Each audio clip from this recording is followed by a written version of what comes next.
मैं क्यों कह रहा था कि इसको आर्मी चीफ नहीं बनाना चाहिए? उसका इंटरेस्ट क्या है पाकिस्तान में?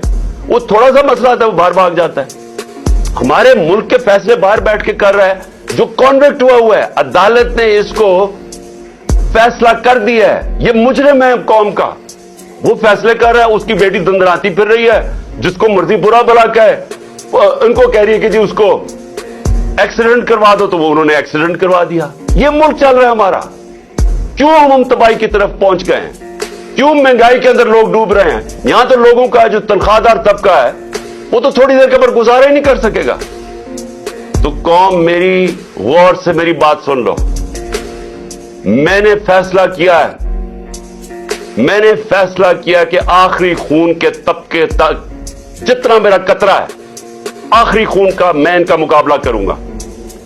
आपने अपने लिए मेरे साथ खड़ा होना है, क्योंकि जिस तरफ ये कौम को लेके जा रहे हैं, आपके और आपके बच्चों का कोई मुस्तकबिल नहीं है। इस तरह के पाकिस्तान ये नहीं चल सकता। जरा हिंदुस्तान के टीवी पे देखें किस तरह मजाक हो रहा है पाकिस्तान का। क्या वो पाकिस्तान के ऊपर उनकी तरह टीवी खुशी से बता रहे हैं कि जी पाकिस्तान तबाही की तरफ जा रहा है। यही तो जब पाकिस्तान बना था, किस चीज का खतरा था पाकिस्तान को? क्योंकि वो हिंदुस्तान के लीडर कह रहे थे कि ये तो ज्यादा देर रहेंगे नहीं, ये फिर जम हो जाएंगे हमारे में। उनका शुरू से यह था। क्यों हमने फिर जोर दिया अपनी सिक्योरिटी पे? क्यों हमने अपनी फौज खड़ी की, पेट काट के फौज पाली? और क्यों फौज ने फिर जबरदस्त रोल किया, हमें बचाया? हमें उन्होंने कॉन्फिडेंस दिया कि नहीं, हम आपको हिफाजत कर सकते हैं। तो पाकिस्तान तो इसलिए बना था कि हम एक आजाद मुल्क बनना चाहते थे। हम एक वो मुल्क बनना चाहते थे जो मदीना के रियासत के उसूलों पे था, जिसका सबसे बड़ा असूल अदल और इंसाफ था, रूल ऑफ लॉ था। सब कुछ आ गया, रूल ऑफ लॉ ही नहीं आया। ये जो जिले शाह का तशद्दुद करके उसको जिस तरह मारा गया, ये वो चीज है जो सब कुछ गलत है इस मुल्क से। ये वो चीज है जो करप्शन और एनआरओ है, ये इसलिए है, इंसाफ नहीं है। ये जो चोर ये ऊपर बैठ के इनकी शक्लें सारे, फिर से मैं कह रहा हूं, इनकी याद कर लो शक्लें। ये कौमी मुजरिम है जो बेशर्मी से झूठ बोलते हैं और लोगों को भेड़ बकरियां समझते हैं कि जो ये कहेंगे लोग मान जाएंगे।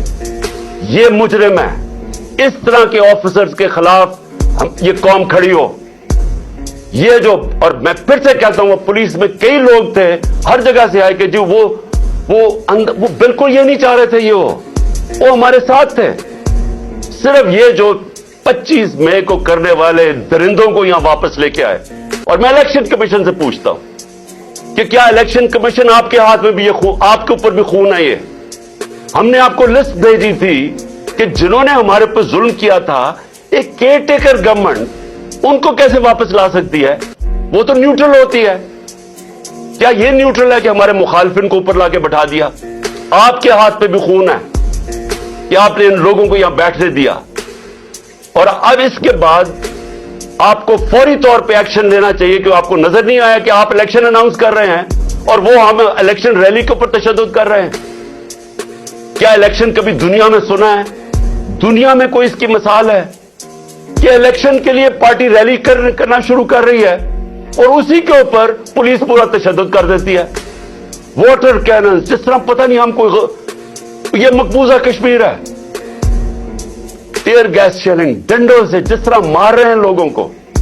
मेरे पास वो हमारा एक अफजल संधू आया, उसने मुझे अपनी जिस्म दिखाया, वो उसकी वीडियो है।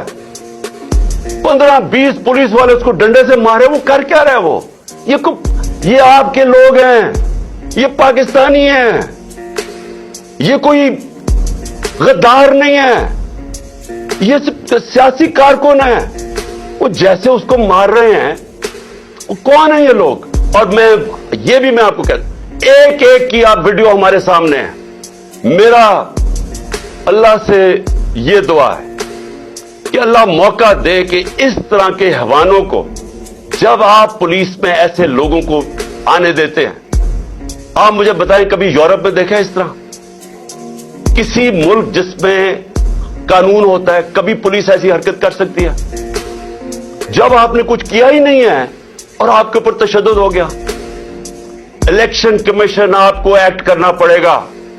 کیونکہ یہ درندے جو اوپر بیٹھے ہوئے انہوں نے پھر کچھ کرنا ہے اور ہم آپ کو ذمہ دار ٹھہرائیں گے، کیونکہ آپ کی ذمہ داری تھی نیوٹرل سیٹ اپ لانے کی۔